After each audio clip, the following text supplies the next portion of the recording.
మీరు కూడా నాలాగే స్మాల్ బిజినెస్ స్టార్ట్ చేయాలి అనుకుంటున్నారా? కానీ ఎంతో కన్‌ఫ్యూజన్, మరెన్నో ప్రశ్నలు, భయాలు ఉన్నాయా? ఏం పర్లేదండి. మనం ఏదన్నా కొత్తగా స్టార్ట్ చేయాలి అన్నప్పుడు ఇవన్నీ కామనే. నాకు కూడా అలానే ఉన్నింది. కానీ మనకి జర్నీ చాలా నేర్పిస్తుంది. స్మాల్ బిజినెస్ స్టార్ట్ చేసే ముందు ఈ 3 థింగ్స్ అయితే కన్సిడర్ చేయాలి. The first thing is product clarity. మనం ఏ ప్రోడక్ట్ అమ్మాలి అనుకుంటున్నామో క్లారిటీగా ఉండాలి.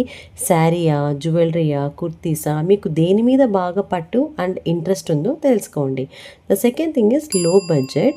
లో బడ్జెట్తో బిజినెస్ స్టార్ట్ చేయడం వల్ల మనకు రిస్క్ తక్కువగా ఉంటుంది. లాస్లో వెళ్తే కూడా అంత ఇంపాక్ట్ ఉండదు. Third thing is quality. మీరు కొనే కొన్ని కలెక్షన్స్ అయినా మంచి క్వాలిటీ ఉండేలాగా చూసుకోండి. అది మన కలెక్షన్స్ని అందంగా చూపించడం మాత్రమే కాదు, కస్టమర్స్కి మన మీద నమ్మకం కూడా పెరుగుతుంది. ఇంకెందుకు లేటు, ఒక చిన్న అడుగు వేయండి, మీ పెద్ద కల నిజమవుతుంది. అలా పుట్టిందే మన కశ్వి వస్త్ర.